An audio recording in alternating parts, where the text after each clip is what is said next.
What is a reality, and does the one reality actually exist? The reality, maybe it does exist, but everyone personally does not live the reality. My reality is a different one than yours, or than the one for my boyfriend, or the one for my dog.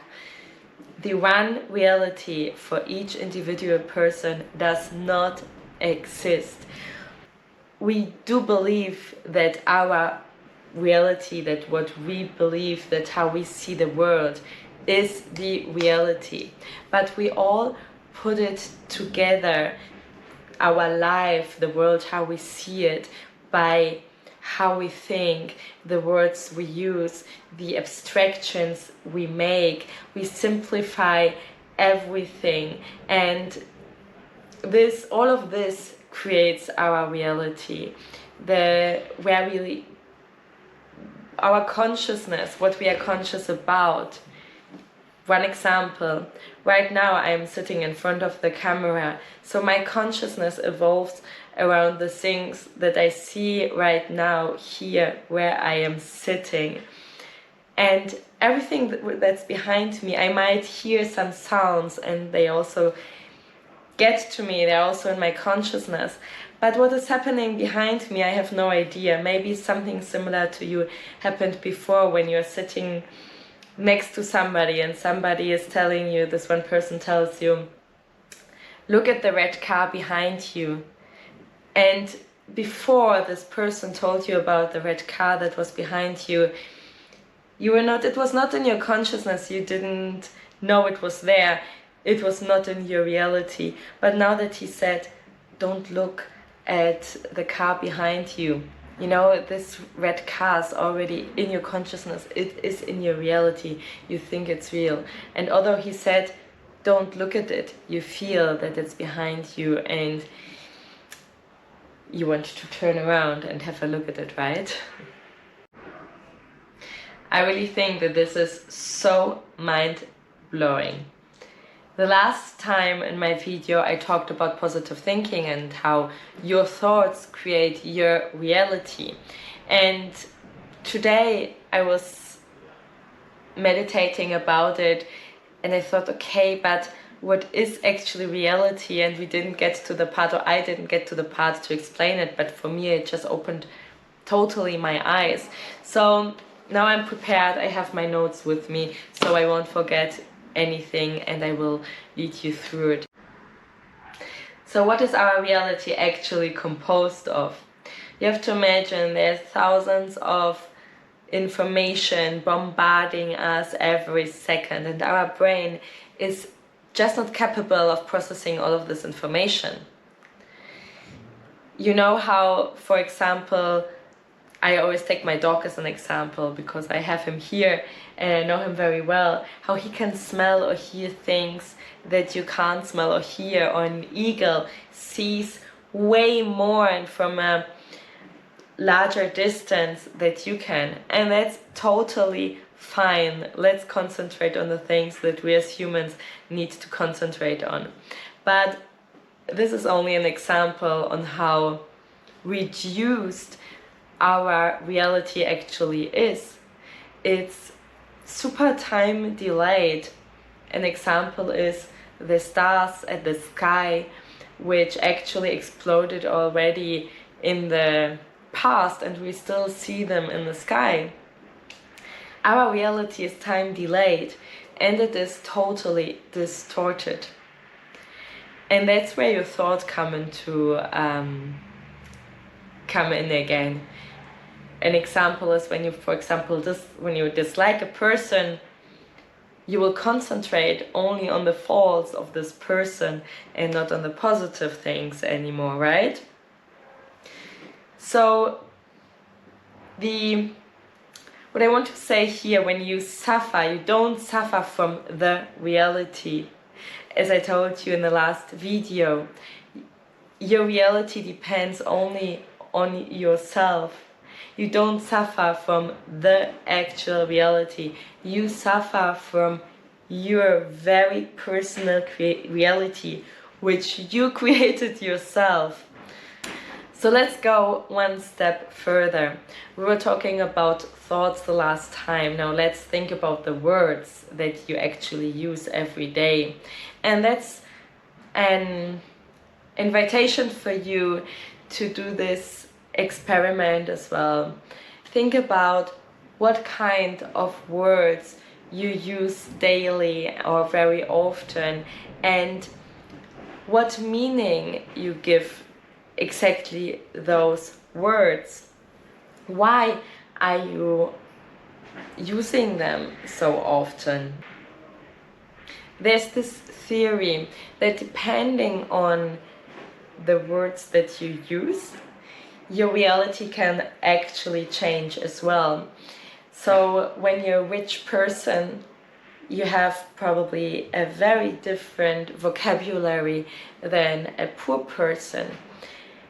And some experiments have already shown that apparently when you as a poor person start using the vocabulary of a rich person, you will move in his or her direction.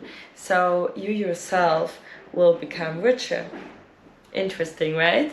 You will change your reality. This is how powerful this is. So let's talk about an abstraction. And this is something that really enlightened me, especially with the examples that were giving to us and that I would like to share with you as well. So an abstraction is a simplified imagination of something so that we can recognize it in a very faster way. One example is an abstraction of a male, a man or a boy. There are specific characterizations on how we recognize directly that this is a man, a male human being standing in front of us. And that's also super important. The goal is that we easily recognize that a man is standing in front of us and not a woman.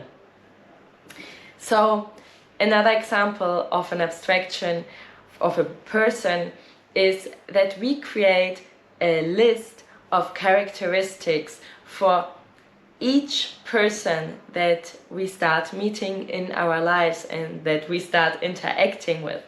And this is the very interesting part. So we start making a list of characteristics. We start making abstractions. And we have, based on those abstractions, on this list of characteristics, we have our own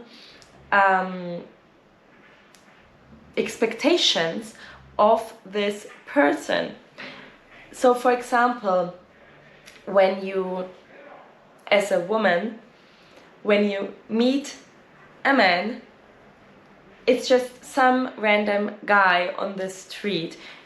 You don't have any expectations, right? But then you start meeting this guy once, twice, 3 times, and on a regular basis, and at some point you decide, okay, we want to be together as partners in a love relationship. And then this guy is not a guy, a man, it's your guy. And from that moment that this person is being labeled as your guy, your man, your expectations to this person are different, right? So this is how powerful abstractions are, and the words they use, the thoughts that you have, the reality that you are creating yourself. So one of the interesting parts here as well is from the moment on that you have a list of characteristics, a list of expectations of a certain person, do you actually see this person the way he or she really is? Or do you see the list of characteristics that you made up yourself about this one person? And think about people in your surroundings that you think you know really well. Do you really know them that well? And are the thoughts, and that's very interesting as well, so are the thoughts that you have about that person, the expectations or the feelings towards this person, are they flattering? Are they actually uplifting this person? Or would they tear that person down?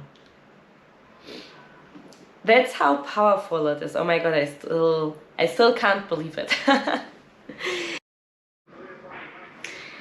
And for you to understand how powerful it actually is, oh my god, I'm repeating myself the whole time, but I just want to get it, I just want you to get it. There was an experiment that I read about many years ago, but it got stuck in my mind, and I really had to think about it once we learned this part in our coaching training.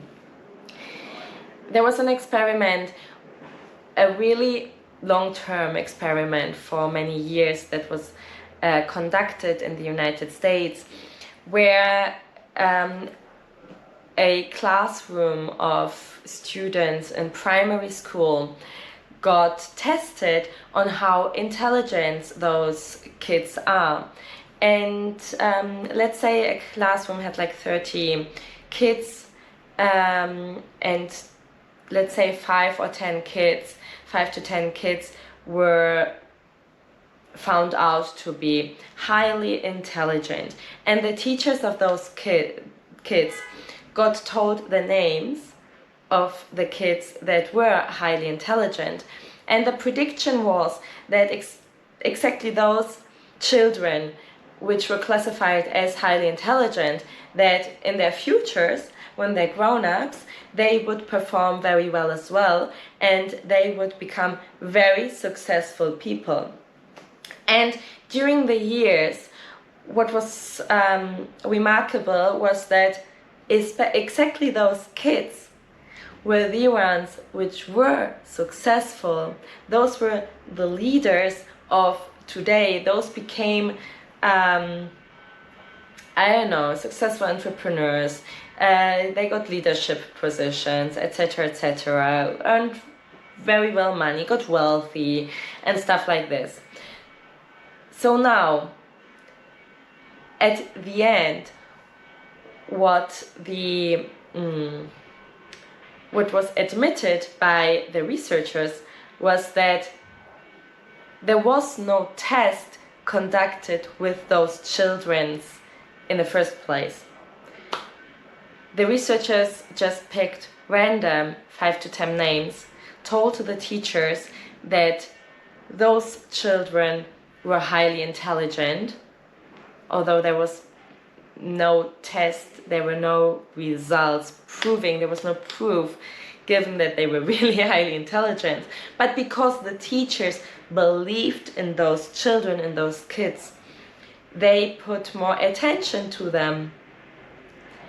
Their thoughts about those children created their reality. They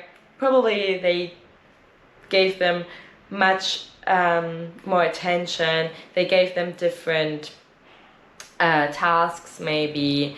They uplifted them already. They believed in them. And those kids, they got to feel it, they got to know it. They got like a little bit of a special behavior from their teachers, and they succeeded in life. Now imagine what will happen with kids which receive the exact opposite beliefs from their surroundings and attention from their surroundings. This is how powerful this is. And now, one last thing I want to give you on your way now is taking all of these learnings away from other people back to you. Which thoughts do you think about yourself Which words do you use for describing yourself? What is your abstractions about yourself? Maybe just make a list and write down all beliefs about yourself. Sorry. And next to those beliefs, write down what it means to you, where it comes from, why you think this, and think about, is it really true? Is this belief about yourself uplifting you? Is it helping you to succeed, or is it tearing you down? Thank you so much for watching me. I will leave all of the questions which you could use to experiment with yourself and to reflect about yourself in the comments or in the description. Let me know if you liked it or not, and hit the bell, subscribe to my channel. Thank you very much.